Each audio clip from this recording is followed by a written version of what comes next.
Hi Bloomers, welcome to day 2 of our 100 days to embedded engineer challenge. Day 1ல நம்ம first C program run பண்ணோம். இன்னைக்கு printf ஃபங்க்ஷனை நம்ம வந்து மாஸ்டர் பண்ணுவோம். ஸோ இந்த ஒரு கான்செப்ட்க்கு நம்ம 15 ப்ரோக்ராம்ஸ் வந்து சால்வ் பண்ண போகிறோம்.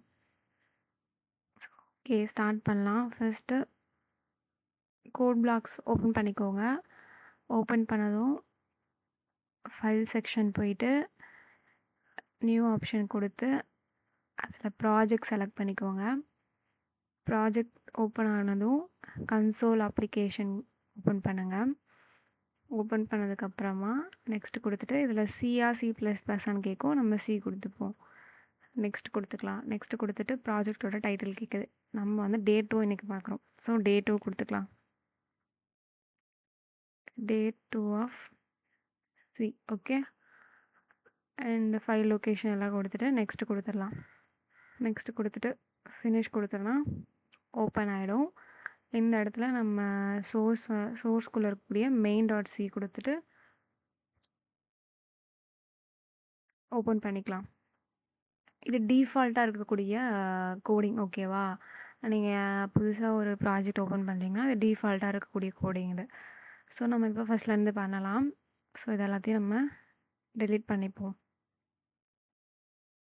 ஃபஸ்ட் ஸ்டார்ட் பண்ணலாமா? Hash include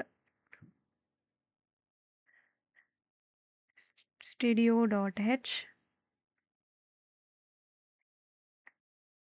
int main.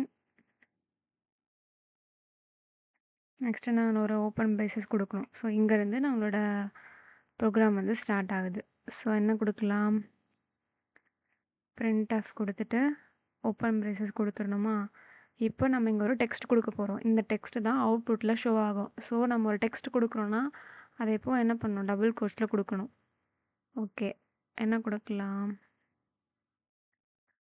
Hello embedded scene கொடுக்கலாமா?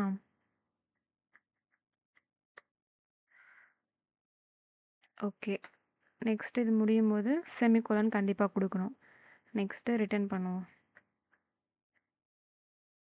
ரிட்டர்ன் 0. ஓகே, இப்போது இதை நம்ம வந்து ரன் பண்ணலாமா?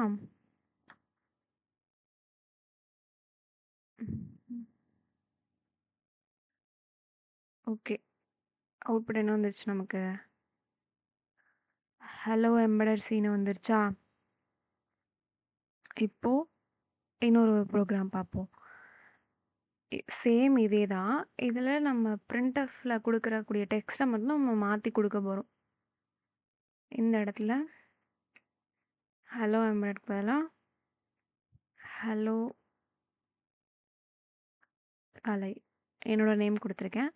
இந்த இடத்துல நீங்கள் உங்களோட நேம் கொடுத்துக்கோங்க. ஓகே, அகெயின் F9 கொடுத்தேன்னா நமக்கு அவுட்புட் ஷோ ஆகும். ஹலோ கலை. ஓகே, நெக்ஸ்ட்டு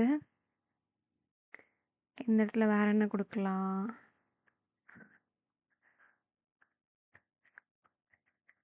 எம்பெடட் சீனு கொடுக்கலாமா?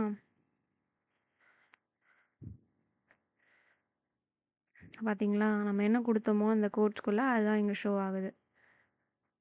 இன்கேஸ் நம்ம இந்த டபுள் கோட்ஸ் கொடுக்காம நம்ம கொடுத்தோன்னா எரர் தான் காமிக்கும், அவுட்புட் ஷோ ஆகாது. ஸோ நம்ம எந்த டெக்ஸ்ட் கொடுத்தாலும் டபுள் கோட்ஸ்குள்ளே நம்ம கொடுக்கணும். நெக்ஸ்ட் என்ன கொடுக்கலாம்?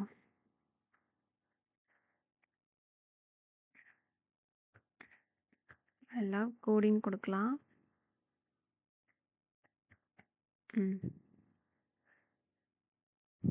இப்போ F9 கொடுத்துக்கலாம். பார்த்தீங்களா, இது நான் எக்ஸாம்பிளுக்காக உங்களுக்கு சேஞ்ச் பண்ணி நான் காமிக்கிறேன். 15 ப்ரோக்ராம்ங்கிறது நான் ஒரு டைமும் நம்ம இதை டெலீட் பண்ணிட்டு பண்ணணும். நீங்கள் ஒரு டைமும் இது ஃபுல்லாகவே டெலீட் பண்ணிவிட்டு என்ன பண்ணுங்கள், இது ஃபுல்லாகவே டெலீட் பண்ணிவிட்டு printfல மட்டும் மாற்றி மாற்றி கொடுங்க டெக்ஸ்ட்டு மட்டும். ஓகேவா, நெக்ஸ்ட்டு வந்து என்ன கொடுக்கலாம்? இப்போது ஒரு printf கொடுத்தேன் பார்த்தீங்களா, இப்போது 2 printf ஃபங்க்ஷன் கொடுக்கலாம். இன்னொன்று என்ன கொடுக்கலாம்? printf டபுள் கோட்ஸ்குள்ள ஹலோ வேர்ல்டுன்னு கொடுக்கலாம். ஓகே.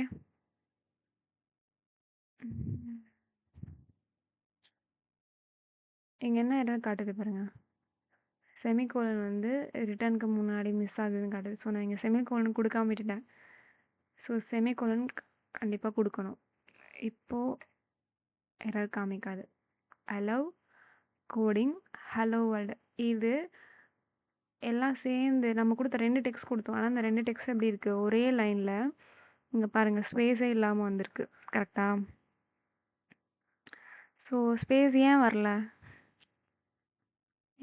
சொல்லுங்கள். ஏன்னா நம்ம ஸ்பேஸ் கொடுக்கல, நம்ம ஒரே லைனில் கொடுத்துருக்கோம். ஸ்பேஸ் வேணும்னா நம்ம என்னத்தில் /n கொடுத்துருக்கணும். அப்படி இல்லைன்னா கொஞ்சம் ஸ்பேஸ் விட்டுட்டு அதுக்கப்புறம் கொடுத்துருக்கணும். இப்போ பாருங்கள், பார்த்தீங்களா நம்ம எவ்வளோ ஸ்பேஸ் விட்டோமோ அந்த ஸ்பேஸ் இங்கே ஷோ ஆகுது. தெரியுதுங்களா? இருங்க, இப்போது நம்ம நியூ லைன் கொடுக்கலாம். அலவ் கோடிங் இருக்கா, ஸ்லாஷ் கொடுத்துட்டு n கொடுத்துருக்கேன். ஸோ இப்படி கொடுத்தாலும் என்ன வரும்னா நெக்ஸ்ட் லைனில் போயிட்டு வரும். இது allow coding hello world next line new லைனுக்கு போயிடும். இதுவே நீங்கள் சேம் அதே லைனில் உங்களுக்கு வேணும் அப்படின்னு நினச்சிங்கன்னா நீங்கள் இங்கோட முடியுது பார்த்தீங்களா, இந்த கோடிங் பக்கத்தில் ஸ்பேஸ் உங்களுக்கு எவ்வளோ ஸ்பேஸ் தள்ளி இந்த செகண்ட் இருக்கக்கூடிய அந்த பிரிண்ட்ஆஃபில் நம்ம என்ன டெக்ஸ்ட் கொடுத்துருக்கோமோ அது வரணுமோ, எவ்வளோ ஸ்பேஸ் தள்ளி வரணுமோ அவ்வளோ ஸ்பேஸ் விட்டு நீங்கள் வந்து இந்த டபுள் கோட்ஸ் வந்து க்ளோஸ் பண்ணணும். ஸோ இப்போ நீங்கள் கொடுத்தீங்கன்னா நம்ம எவ்வளோ ஸ்பேஸ் விட்டோமோ அவ்வளோ ஸ்பேஸ் இங்கே வரும். ஓகே, இது ரெண்டுத்துக்கும் டிஃப்ரென்ஸ் புரிஞ்சுதா? இப்போ வேறு என்ன கொடுக்கலாம், நம்ம ஃப்ரூட்ஸ் நேம் கொடுக்கலாமா? ஆப்பிள். நெக்ஸ்ட்டு இங்கே வந்து என்ன கொடுக்கலாம், ஆரஞ்ச்.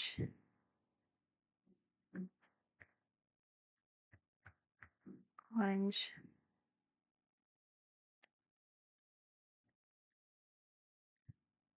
ஆப்பிள் ஆரஞ்சு ரெண்டும் ஒரே லைனில் வந்துருக்கு. ஸோ நம்ம ஸ்பேஸ் கொடுக்கல. கரெக்டா?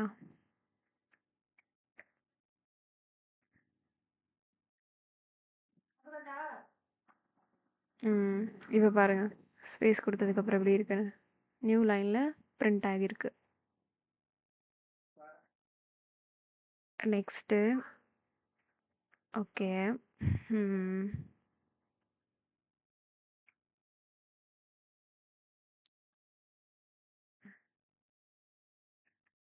ப்ரோக்ராமிங்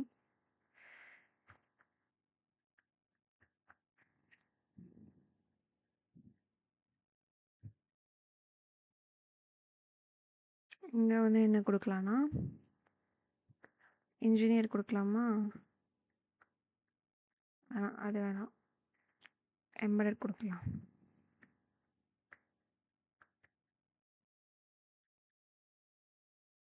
நெக்ஸ்ட் அகெயின் ஒரு பிரிண்ட்எஃப் கொடுக்கலாமா? பிரிண்ட்எஃப் கொடுத்துட்டு என்ன கொடுக்கலாம், கேகே டெக் ப்ளூம் கொடுக்கலாம்.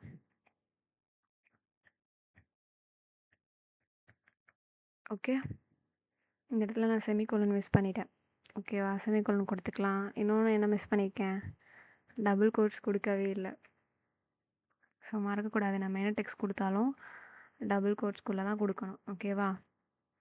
இப்போது நான் இந்த கொடுத்துருக்க இந்த 3 பிரிண்ட்ஆஃப்மே நான் வந்து நியூ லைன் பிரிண்ட் பண்ண சொல்லி கொடுக்கல அதில்.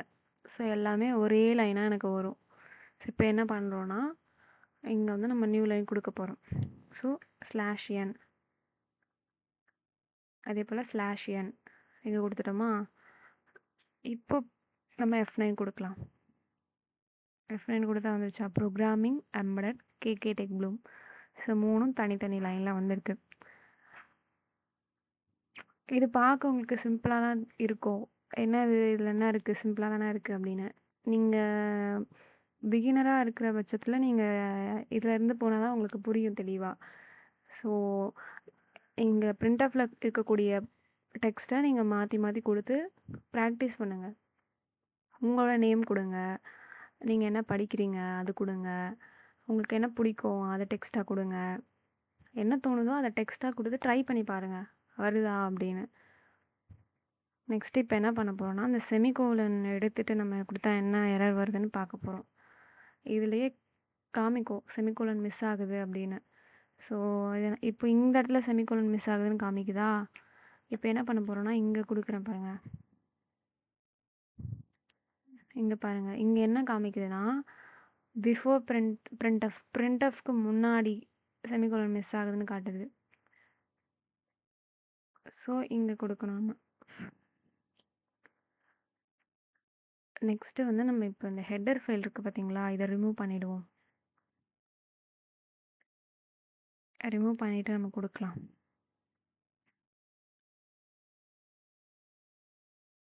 இந்த இடத்துல நம்ம ஹெடர் ஃபைல் ரிமூவ் பண்ணிட்டோம். ஆனாலும் கோட் வந்து ரன் ஆகுது. அது எப்படி? ஏன் அப்படி ரன் ஆகுதுன்னா, நம்ம யூஸ் பண்ற இந்த கோட் பிளாக் இருக்கு பார்த்தீங்களா? Code blocks. ஸோ இதில் வந்து சம்டைம்ஸ் நம்ம ஹெடர் ஃபைல் குடுக்கலனாலும், இல்ல ரிமூவ் பண்ணிட்டாலும் ப்ரோக்ராம் வந்து கம்பைல் ஆகிடும். ஏன்னா கம்பைலர் வந்து ஆட்டோமேட்டிக்கா பிரிண்ட்எஃப் பார்த்து வார்னிங் குடுத்துரும். கன்டின்யூ பண்ணிடு அப்படின்னு சொல்லிட்டு. ஸோ சில கம்பைலர்ல இது ரன் ஆகும்.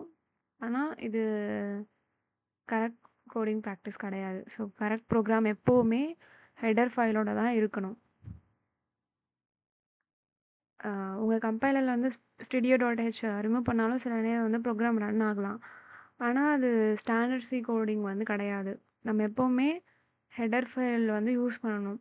வேற கம்பைலர் வந்து எக்ஸாம்பிளுக்கு கிளாங், விஷுவல் ஸ்டுடியோ இதெல்லாம் யூஸ் பண்ணும்போது எரர் இல்ல வார்னிங் வந்து கண்டிப்பா வரும்.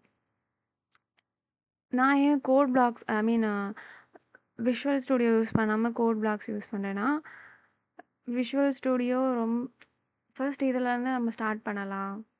எதுவுமே தெரியாது அப்படிங்கிற பட்சத்துல எடுத்ததும் விஷுவல் ஸ்டுடியோ அந்த மாதிரியான கம்பைலர் அந்த மாதிரியான சாஃப்ட்வேர்ஸ்க்கு நம்ம போக வேணாம்.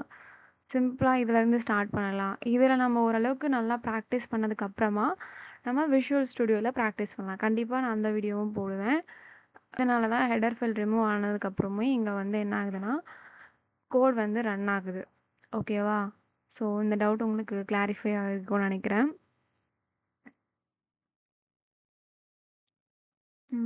நெக்ஸ்ட் வந்து என்ன பண்ணோன்னா,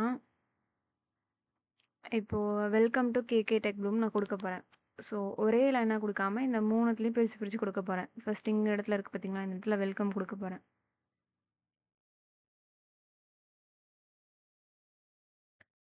வெல்கம்.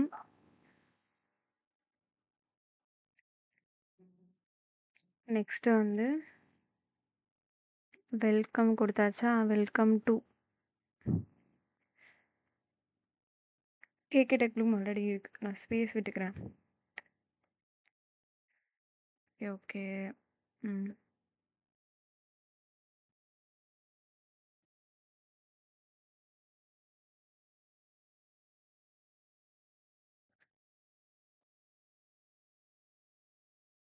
ஓகேவா? Welcome to KK Tech Bloom கொடுத்துருக்கேன். ஸோ இதை நான் ரன் பண்ணுறேன். F9 கொடுக்குறேன். Welcome to KK Tech Bloom வந்திருக்கா?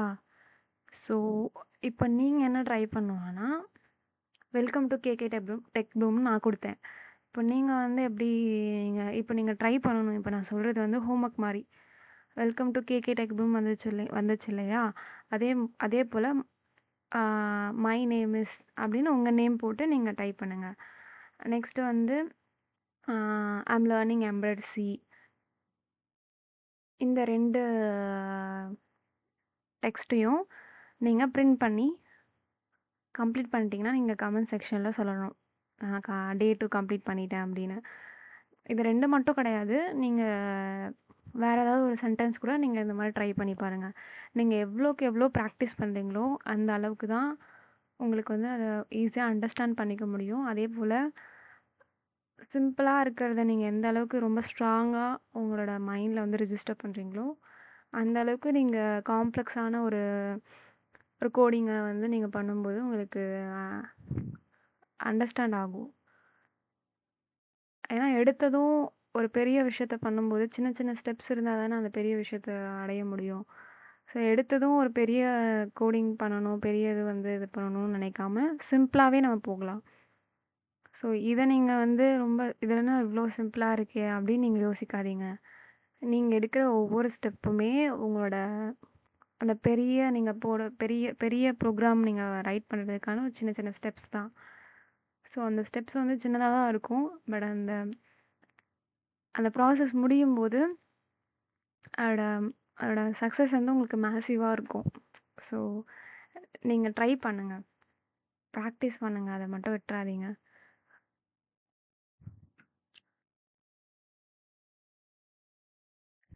ஓகே. இன்னைக்கு வந்து நம்ம என்ன பார்த்தோம்? பிரிண்ட்எஃப் ஃபங்ஷன் யூஸ் பண்ணி நம்ம டிஃப்ரெண்ட் டிஃப்ரெண்ட் சென்டென்ஸ்லாம் யூஸ் பண்ணி ப்ரோக்ராம் வந்து நம்ம பார்த்தோமா? இதெல்லாம் இப்ப நான் சொன்ன எல்லாமே நீங்க கம்ப்ளீட் பண்ணிட்டீங்க. அதேபோல நீங்களா ட்ரை பண்ணீங்க அப்டின்னா, கமெண்ட்ல வந்து சொல்லுங்க. நான் வந்து டே 2 வந்து கம்ப்ளீட் பண்ணிட்டேன் அப்டின்னு. ஸோ டே 3ல வந்து நம்ம என்ன பார்க்கலாம்னா, வேரியபிள்ஸ் இன் சி ப்ரோக்ராம் இருக்கு இல்லையா? ஸோ வேரியபிள்ஸ் யூஸ் பண்ணி நம்ம ப்ரோக்ராம்ஸ் பார்க்கலாம். ஆ, நான் இன்னொரு ஒரு சீரிஸ் ஒண்ணு ஸ்டார்ட் பண்ணியிருக்கேன் ஆல்ரெடி. ஸோ அதில வந்து நம்ம கான்செப்ட்ஸ் எல்லாம் போட்டுட்டு வரோம். வேரியபிள்ஸ் பத்தி and data type, structure of C program and operators. இப்போ ஆப்பரேட்டர்ஸ் போயிட்டுருக்கு. ஸோ அதே போல் அது வந்து கான்செப்ட்ஸ்க்காக நான் போட்டது. ஸோ இது வந்து நான் ப்ராக்டிக்கலாக பண்ணணும். ப்ரோக்ராம் வந்து வெறும் தியரிட்டிக்கல் மட்டும் நம்ம லேர்ன் பண்ணாமல் ப்ராக்டிக்கல் செக்ஷனும் நம்ம வந்து லேர்ன் பண்ண ஸ்டார்ட் பண்ணணும். அதுக்காக தான் இந்த வீடியோஸ் வந்து நான் போட ஆரம்பிச்சிருக்கேன். ஸோ நீங்கள் கான்செப்ட்ஸ் உங்களுக்கு புரியணும்னா அந்த வீடியோஸை வந்து நீங்கள் ஃபாலோ பண்ணுங்கள். அதை பார்த்துட்டு நெக்ஸ்ட்டு வந்து நீங்கள் இந்த ப்ரோக்ராமிங் வந்து ப்ராக்டிஸ் பண்ணுங்க. ஸோ அப்போ உங்களுக்கு இன்னும் ரொம்பவே ஈஸியாக புரியும். ஒரு கான்செப்ட் புரிஞ்சுட்டு அதுக்கப்புறம் ப்ராக்டிஸ் பண்ணும்போது எடுத்ததும் ஒரு கோடிங் நம்ம பண்ணுறதுக்கும் அந்த கோடிங்கில் இருக்கக்கூடிய ஒவ்வொரு விஷயத்த நம்ம தெரிஞ்சுக்கிட்டு அதுக்கப்புறம் பண்ணுறதுக்கும் நிறைய வித்தியாசம் இருக்குது. ஸோ நீங்கள் ஃபஸ்ட்டு கான்செப்ட் நல்லா புரிஞ்சுக்கோங்க. அதுக்கப்புறம் கோட் பண்ண ஸ்டார்ட் பண்ணுங்க. ஓகே. ஓகே. நெக்ஸ்ட் வீடியோவில் பார்க்கலாம். Until then keep learning and keep blooming. Thank you.